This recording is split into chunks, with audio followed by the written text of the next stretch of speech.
that happen when you are in the wilderness. Write this down, please. There are three things that happen when you are in the wilderness. There are three things that happen when you are in the wilderness. First of all, when you understand this, I want you to hear me very well. When you are in the wilderness, it brings frustration. When you are in the wilderness, it brings frustration. When you are in the wilderness, it brings frustration. Because the first question you're asking yourself is, what did I do to get here? You hear what I'm saying? God said to me 35,000 feet in the air last night that we have to get to the place in which we understand that we are where we are by divine design. Did you hear what I said? Jesus. We are where we are right now by divine design. Come on. So when I understand frustration, Jesus. Frustration brings isolation. Are you hearing what I'm saying? Oh, I'm going another way now.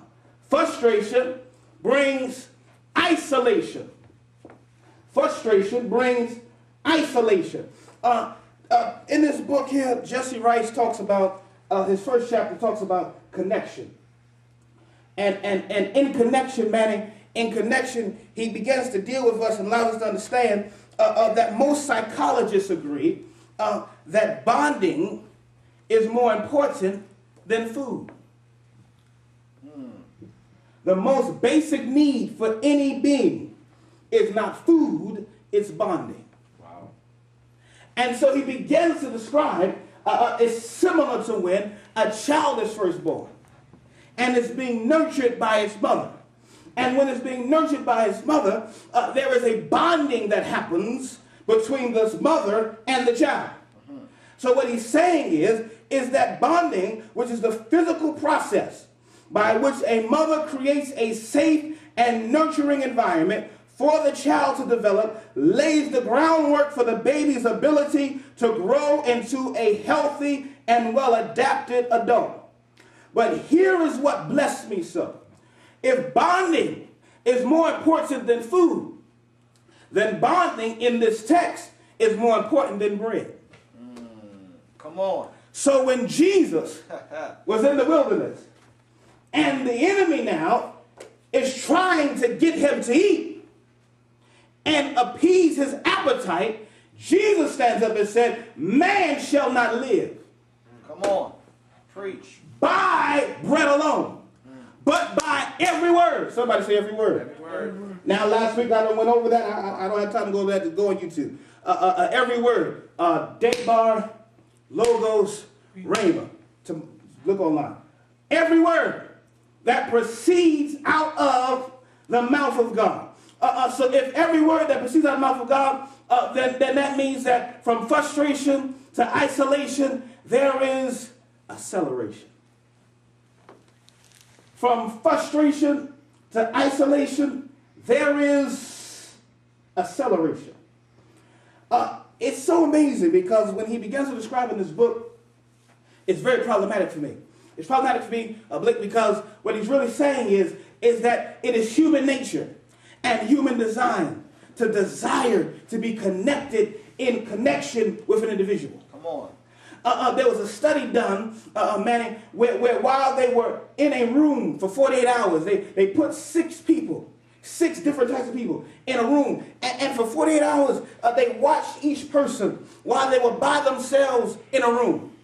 And by the time they got to the 48th hour, they literally saw people sitting in a room by themselves where they thought snakes had come out. And they thought people were coming after them. And they began to lose their sense of reality because whenever you are in isolation, you cease to be connected. Sometimes God will put you in a place of isolation so that you and him can have some bonding time. Wow. Oh, you hear what I'm saying? And God said to me that we have to come to a place in which we understand that there are 3 things produced from a wilderness environment. Now, this is a prophetic message, so I don't have any type of, I'm just going. So you just got to go. Whoever, just somebody email this to me so I can put this somewhere. Connection brings celebration. I'm going to show you. Connection brings celebration. Ask me why. Why? Connection brings celebration because when you are in a serious relationship with God, He will show you some things. He will introduce some people in your life that you never expected. He will connect you with individuals that will literally surprise you. Jesus built a team before He tried to build a ministry. And by His connection, He was able to bring people who were able to celebrate where He was going. And connection and celebration brings community. Connection and celebration brings community. Now, I said to you last week, and I'm going to repeat it again, there is a force that is capable of synchronizing a large population in very little time, thereby creating a spontaneous order. In other words, when I began to connect myself with those that God has designed for me, there is something unusual that begins to take place. Now, I want you to understand that with connection, there is an emotional investment. With connection, there is an emotional investment. Bishop Jakes did something. Bishop Jakes did something that was so amazing on Friday morning. He talked about the power of betrayal. And he literally was saying that in order for you to be betrayed, you have to have people, and you have to give people access and trust. And the level of your betrayal depends upon how much access and trust you give an individual. So if I am connected to the wrong person, I have eliminated myself from hearing God clearly. That's why there are some people who can come to church. Come on. Sunday after Sunday, and clap their hands and stomp their feet and all that great stuff. But they are isolated from hearing and knowing who God is. You can preach, wear a collar, wear a robe, shout, leap, jump, skip. It's really to the point now where it really becomes learned behavior. We know when to do it. But when you really understand that the truth of the matter is God is not excited on your excitement. Wow. He's excited when you look like His Word. Well, preach. You hear what I'm saying? And the problem is we have developed a subculture in church today where it's do as I do, but not as I live. You hear what I'm saying? Come on. So there is a search for connection. Jesus. The reason why we have millions of viewers, on Facebook today is because there is a search for connection. I don't believe, and this is, I don't teach this, I don't live like this. I don't believe that today the reason why we're seeing a great falling away from church, because you know when you're young, you see everybody, people just don't want to come no more. Well, I don't really think it's that people don't want to come anymore. We don't have a system designed to help people get saved. Exactly. And as a result, people may come, but they leave because you're so nasty and crazy. Right. They don't want to deal with your mess, and so they'll leave. Right. That doesn't mean people don't want to come. That means your life ain't right. Right. And somewhere between you getting saved and making a connection, something's wrong. And so the Lord had to really, deal with me as it relates to understanding that connection breeds fruit. A tree is known by the fruit it bears. So when I am in connection and in relationship with Almighty God, there is something that begins to transpire. Because in my relationship with him, there is a new particular thing that he designs me to look like. Come on. There is a new mindset that he desires me to have. Come on. Because if he's going to bless me, everybody said they want God to bless them. But they never transform into the person capable of maintaining that which he blesses you with.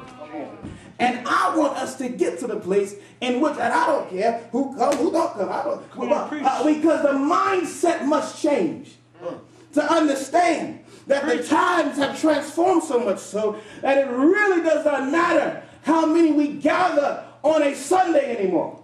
Wow. Jake said this himself. Why? And I laughed in the room the other day because I was sitting in the ABC's, the publishing class. And while I was sitting in there, people were asking questions. And they were sitting in there, and I said, oh, God, you about to do something for me today. I just feel it. I feel it. I said, yeah, something about to happen. And I'm sitting in the class, you know what I mean? And while I'm sitting in the class, I'm looking around the room, man, and I see hundreds of people in the room. And I'm sitting there, I am in the front of the room, and something hit me. While they were talking about all this stuff, I remembered a statistic I read a long time ago, that in any environment or any room with a large crowd or large gathering of people, only 50% of people act on that which they heard. Jesus. And then I said, so wait a minute. You got a lot of folks sitting in this room. And I hate trying to be funny, but if they got some color on them, they may be just 10%. So I was sitting in the room, and I said to myself, wow, there is a lack of connection. There's a lack of connection. So if the major human need is for someone, they ask the question, what makes you happy? What makes us happy? And the book talks about the process and the role of happiness. Come on. That's right. And the funny part is that some folks said, what makes me happy is a person. What makes me happy is a situation. What makes me happy is this. What makes me happy is that. But the reality was, what made them happy was the need to be connected to someone. And when the Bible says it's not good for man to be alone, what he was really saying is that when there ceases to be a connection, there can be no reproduction. When there ceases to be a connection, there can be no reproduction. Man shall not live by bread alone, but by every word which proceeds out of the mouth of God. And I want you to hear me on this very quickly. Bread alone, manna. Manna, therefore, being that which is tangible, that which feeds you, that which entices or is pleasing to the appetite.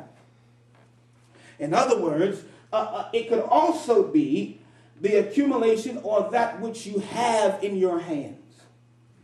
Manna is tangible.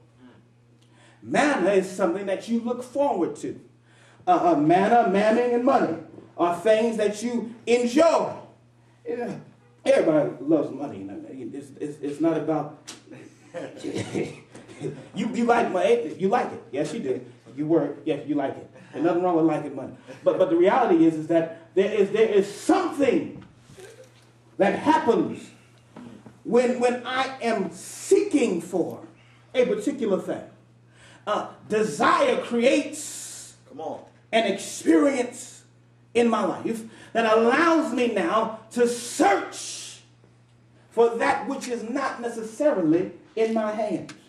So when he says, man shall not live by bread alone, he was talking about man shall not live by that which we can physically see or that which can physically sustain us. But we live by the design and the pattern of the Word of God. You will encounter issues. You will encounter situations.